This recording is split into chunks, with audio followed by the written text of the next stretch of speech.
Ladies and gentlemen, boys and girls, Dave Neal here, stand-up comic, host of Bachelor Recap, a Guy's Review, and brought to you with one of my favorite people, Abigail Thomason, third-year law student, friend of the show, to talk legal advice when it comes to an issue happening in Bachelor Nation. Hello, Abigail. How are you?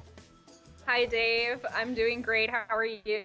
You know, I'm always bothering you. Thank you for having me. You thought you had a Friday off, and I'm like... No.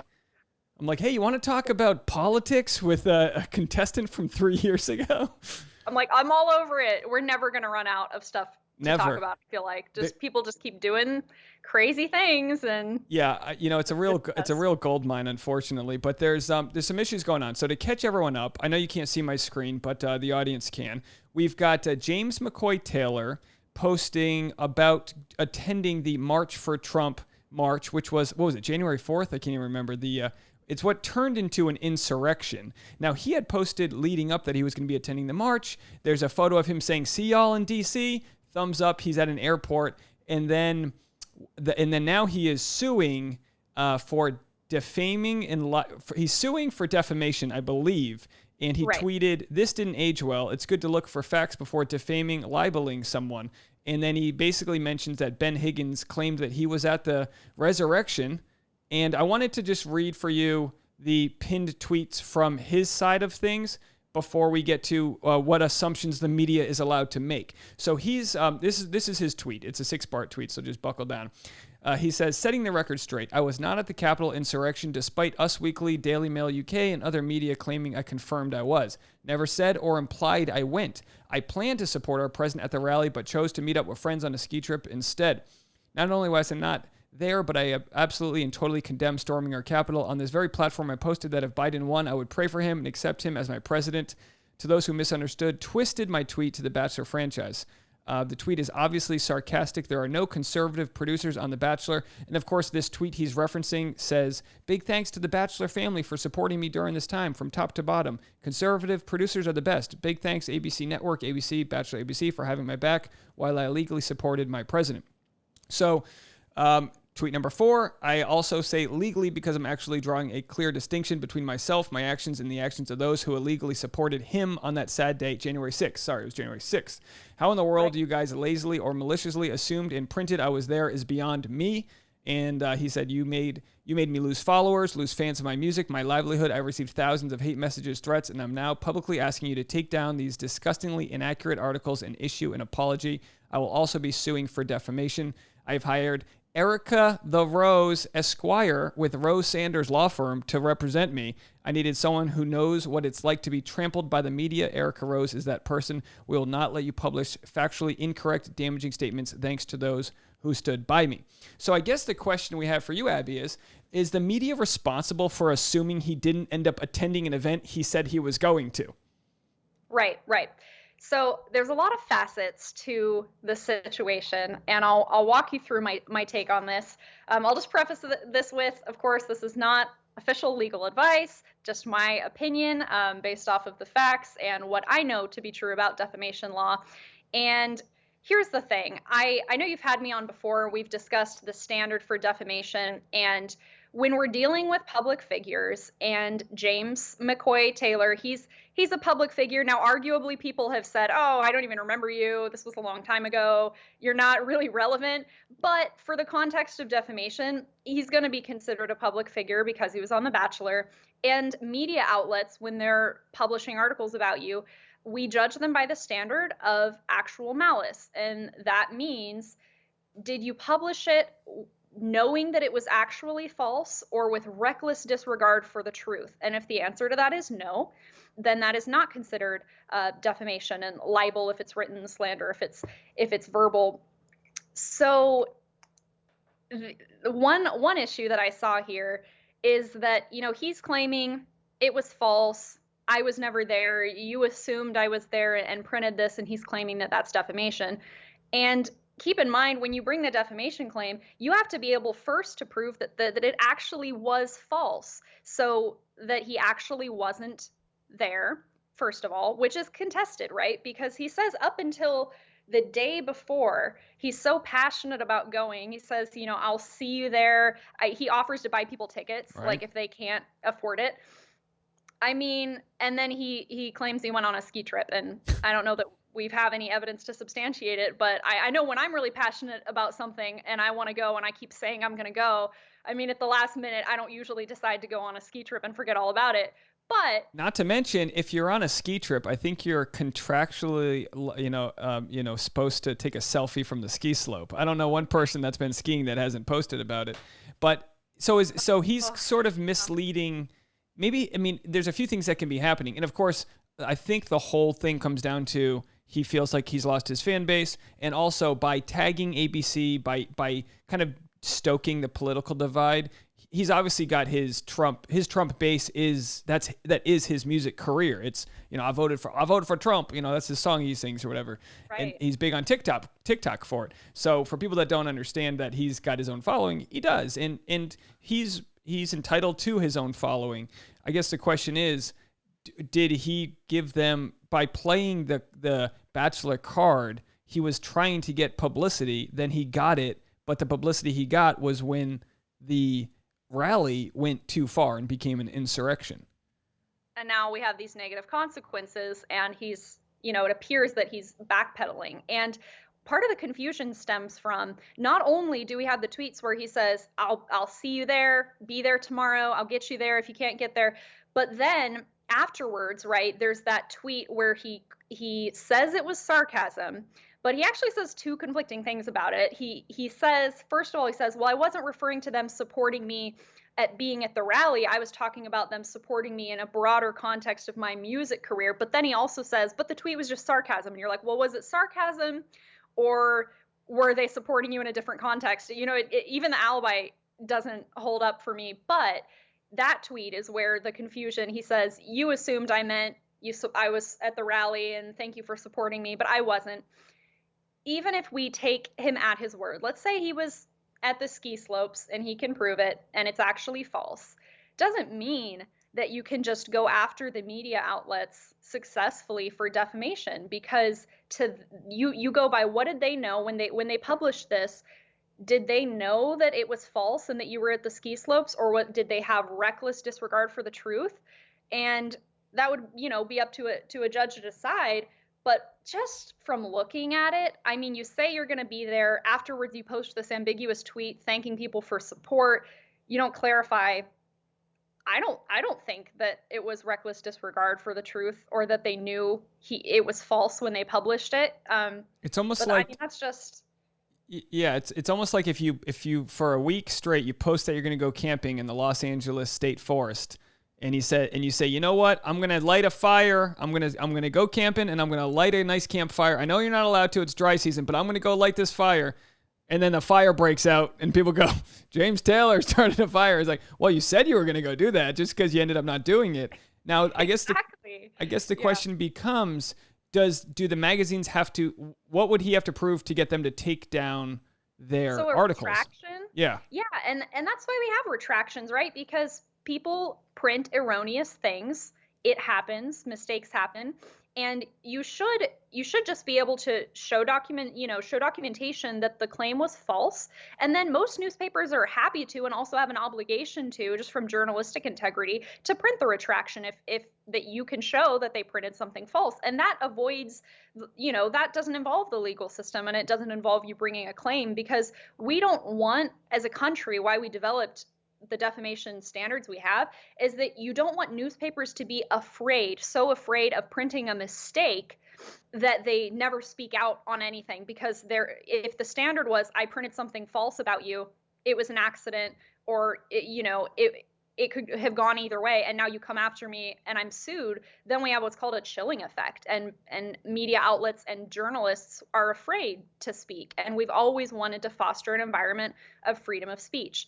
So retractions are sort of a compromise where, a mistake was made. You want your name to be cleared if something was false, and you can get that, but you're not going to resort to the legal process, and you're not going to be successful to bring a claim against someone and recover a whole bunch of damages just because something false was said. Now, I don't want to make this too political, because it's really like, this guy, I think, selfishly is just using whatever platform. Like his niche is just sort of hard on the conservative side, which is fine. Right. Now, of course, the whole Republican sort of platform has become anti-cancel culture. The same Republicans that canceled the Dixie Chicks, when they were against a fake war. And back in the day. We don't need to get into it. The cancel culture and protesting has existed on all sorts of spectrums. So James McCoy Taylor, this is I think from his Instagram what he posted. I'll read it to you. He said, "I am a firsthand witness of fake news and cancel culture. These journalists did zero research, got it completely wrong, and defamed me in the process.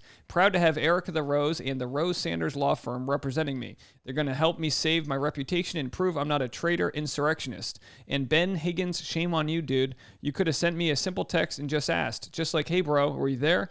Like to my face, not behind my back. Props to Lauren for choosing I am Chris Lane over such a soft backstabber." And of course, as a country musician, he tags a fellow country musician. I mean, this guy's he's one tweet away from just selling a t-shirt right now. So then, of course, you and I both had our eyes caught by Erica Rose, and we know she was on a past season of The Bachelor. She has now married her fiance, Charles Sanders, and they together have the what is it called? The Sanders Rose law firm, whatever it's called over there. Oh, interesting. I knew she was married now, but I didn't know if her husband was an attorney as well. Wow. Well, when you review the video, you'll see these fantastic images I'm bringing up. I mean, I've done a whole bunch of soft research today on a Friday morning. Good. Yeah, the deep dive. I looked into her a little bit as well because I thought she looked familiar. She's been on She's done a couple television things, I think. And he said that he brought her on because she knows what it's like to be smeared. And she studied at the University of Houston Law Center. Now, I'm not here. I looked into their acceptance rate. I'm not here to. As a law student, there has to be a hierarchy of who gets their law degree from where. Like there must be some sort of ranking system absolutely. You guys have. Yeah, no, there is. And I mean, I'm not at a major law school, so you come into contact with people all the time who, oh, this person went to Harvard and this person went to Stanford, and then you're in a hierarchy of just, schools. And some of it's valid and most of it's not, because either way you end up with a law degree as long as you're at like an accredited school. And some people go for scholarships, or you go to a different, a lesser known school for a lot of different reasons.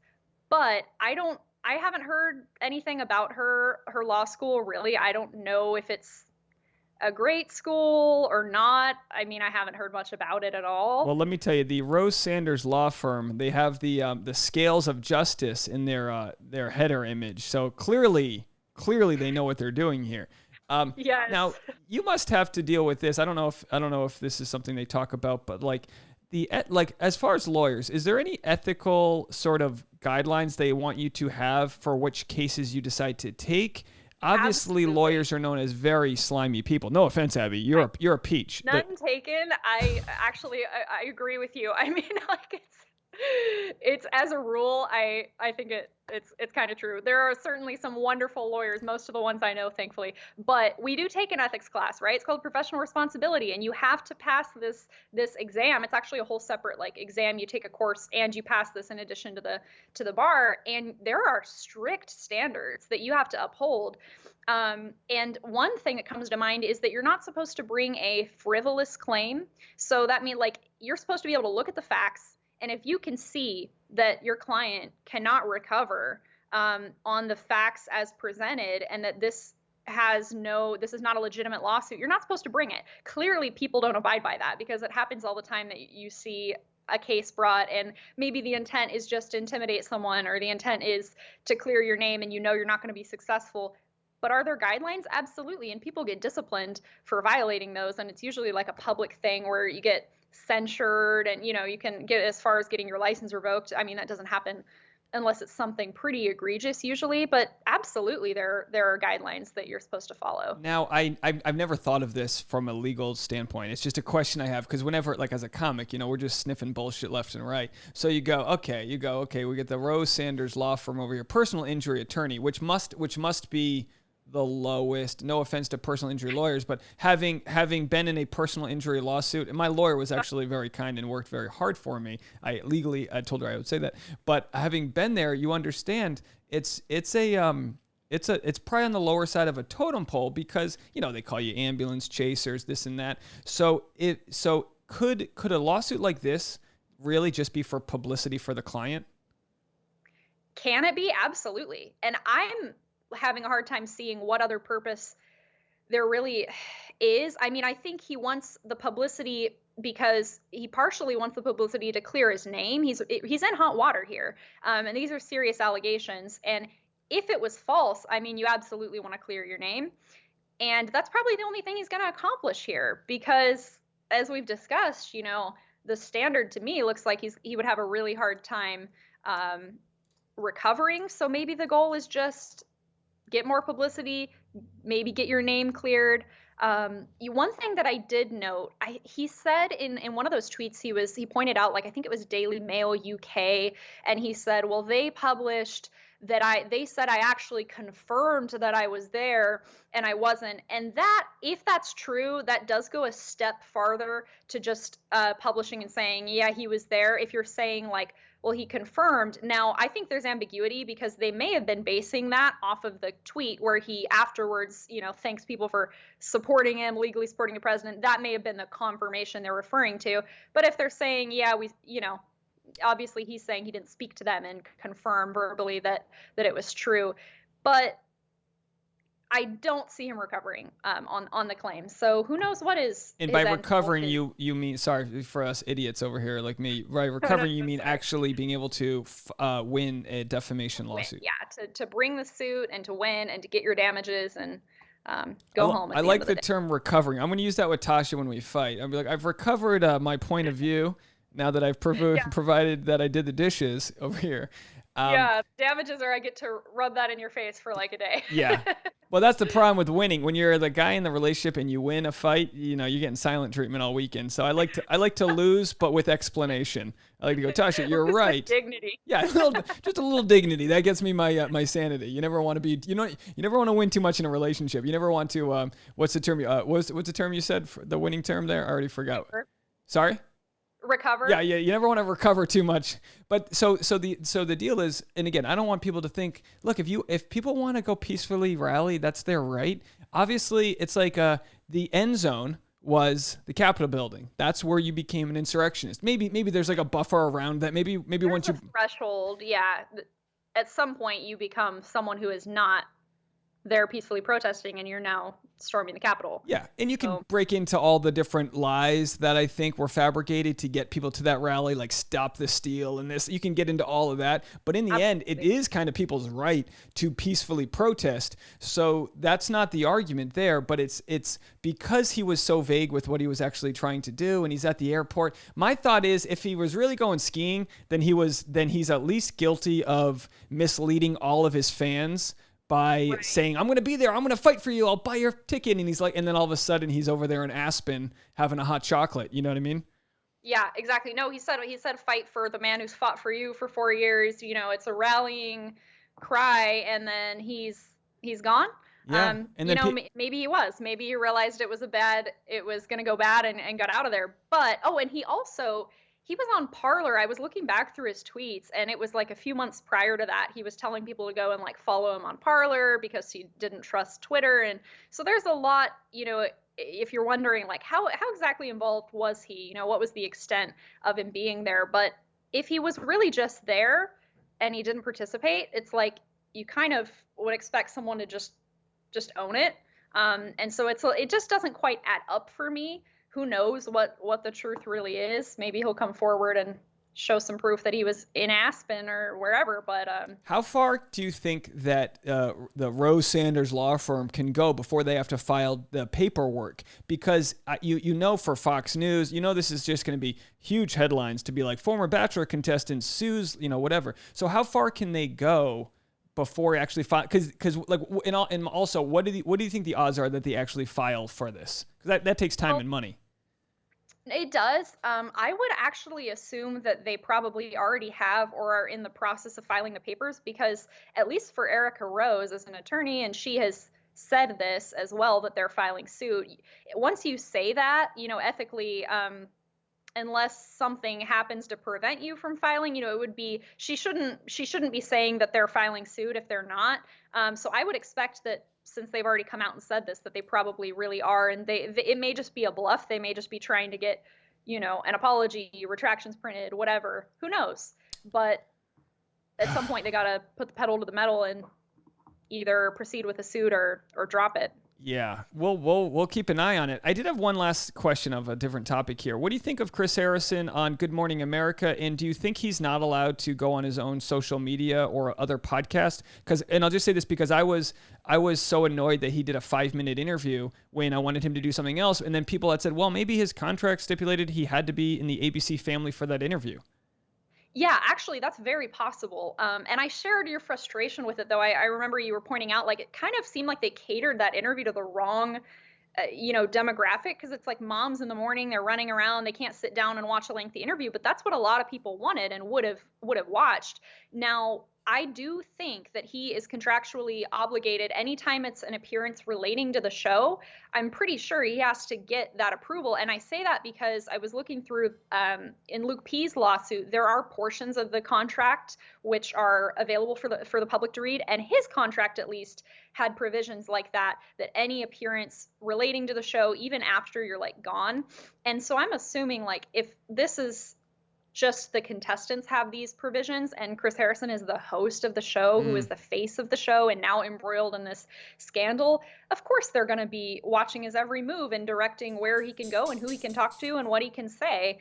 But it came across just, I really was wanting it to be different. You like a casual setting, and like people had these great ideas for who he could talk to, and even if it was 60 minutes, that's ABC. I think ABC is 60 minutes. Maybe it's not. Yeah, I'm honestly not sure on that. It might be, but there's just so many formats. Yeah, they need the long form shareable formats where people can, like you had Michael Strahan like saying, well, then Chris Harrison said this. It's like, just show me the thing. Yeah, you're just talking over it, and you're like, I'd love to hear him say I'll that. take the worst audio, the most dimly lit cinematography. Just give me a chance to decide for myself how this guy feels. So when they call it surface level, it's like the whole channel surface level at this point. But anyway, I wanted to get your opinion on all that.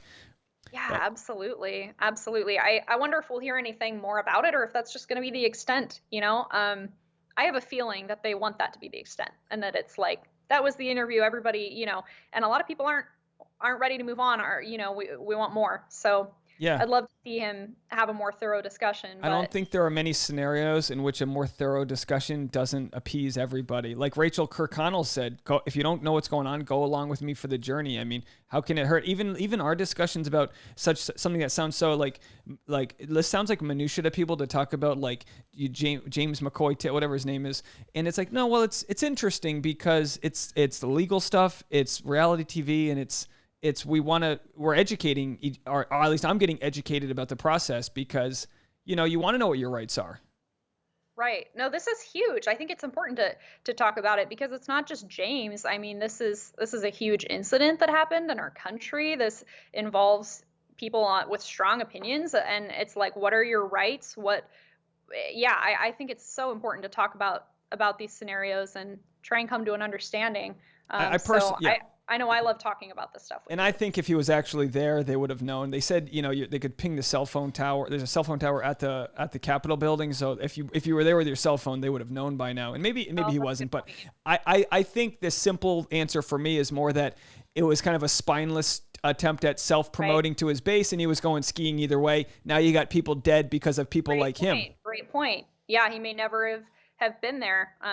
Yeah, there's a lot of possibilities, and I'll be watching to see what happens with this. I love to follow any kind of legal drama with The Bachelor, and there's been so much lately, which it's keep great. Telling me if you have a story that I don't know about and you want to talk about it, come tell me. I'd love to hear about it. You'll be the first to know. And before I let you go, I wanted to tell you I was watching your video you put up earlier today, and I love that you discovered Dr. Kirk Honda, because a lot of people in the chat were like, hey, he needs to go watch Psychology in Seattle. You kind of have some like crossover with the way you both think about things, and I was so happy to see those worlds come together. Well, so I get recommended so many videos. Did you watch this? Did you watch that? And it's like, do you not see how I'm making 5 hours of content a day? I'm not watching Ben Shapiro's point of view. You get my point of view. But then I did watch him, and I go, yeah, this guy, like if we're going to listen to experts, it's important that everyone expresses what their thoughts are, but experts like him deserve a much larger platform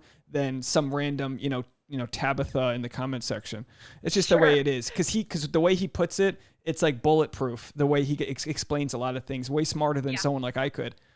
And that's why you're pretty smart, Dave. You don't give yourself enough credit, honestly. Well, if I start giving myself credit, then I'm going to be, taken down by somebody. I'd rather play the idiot.